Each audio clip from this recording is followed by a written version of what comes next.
L'Afrique du Sud est parmi les 5 pays qui regorgent plus de Congolais retenus par le gouvernement central de Kinshasa pour le vote des élections en 2023. Cette nouvelle a plus motivé les membres de Ensemble pour la République Afrique du Sud à adopter une nouvelle campagne d'adhésion pour plus de membres à leur parti.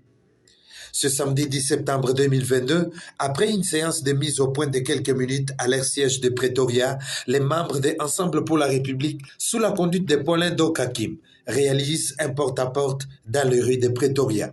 Karim Nganga Kafouti, un des cadres de Ensemble Afrique du Sud, s'est exprimé à l'issue de ce porte-à-porte qui s'est terminé tard. Aujourd'hui, on a fait les porte-à-porte. On est parti sur la rue, dans les bureaux, dans les offices, salons de coiffure, pour expliquer les gens sur la personne de Moïse Katumbi, sa vision pour le Congo. Et on a laissé les membres s'adhérer volontairement avec toute responsabilité.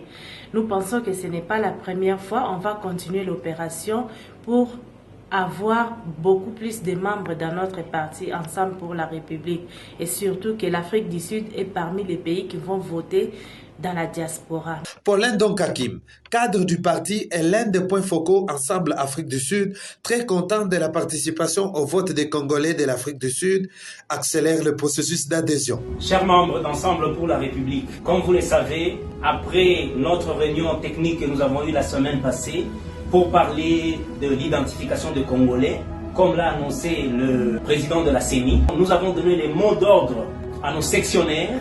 Aujourd'hui, nous sommes descendus sur terrain. Comme vous le savez, le principe, c'est pas une maison sans Moïse Katumbi, pas une maison sans un membre d'Ensemble pour la République. L'Afrique du Sud, c'est un pays qui a été choisi parmi les 5 pays de la diaspora qui vont voter. Donc c'est une chance qui nous a été donnée. Nous invitons tout le monde à venir s'adhérer massivement. Et ceux qui n'ont pas pu, à cause du travail, comme vous le savez, en Afrique du Sud, les gens travaillent 24 heures sur 24. Nous avons notre application app.ensemblepourlarépublique.org où vous pouvez vous adhérer et vous passez à nos bureaux. Nous serons là pour vous imprimer les cartes. Oh, biloko bongarate na mboka na biso bongarate chance yango ba pesi biso to bongisa biloko na mboka.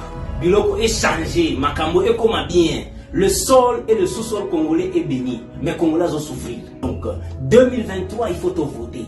Pour voter, tu as déjà Mutuna Bisso. Oh, tu as dit que non, aligné à investir dans le capital humain. Parce que le problème, il y a Congo, ils ont Moutou.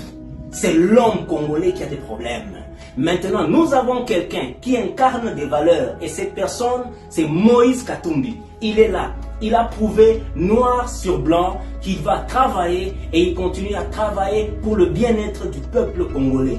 En Afrique du Sud, nous allons voter. De son côté, Sir Makis Masumbuko, cadre du parti des Ensemble Afrique du Sud, était à l'intérieur de Johannesburg pour le même travail. Disons que plusieurs sections des Ensemble pour la République étaient aussi en danse ce samedi au rythme d'adhésion porte à porte. C'est le cas notamment de Fiston Muteba à Durban, KwaZulu-Natal, Jeff Ngonz à Cape Town, Yolande et Fiston à Jobourg. Rappelons que ces 2 leaders de Ensemble Afrique du Sud, Paulin Donkakim et Sir Makis Masumbuko, travaillent à arrache-pied pour augmenter le nombre d'adhérents à Ensemble pour la République afin de voter massivement Moïse Katumbi Chapwe en 2023 comme président de la République démocratique du Congo.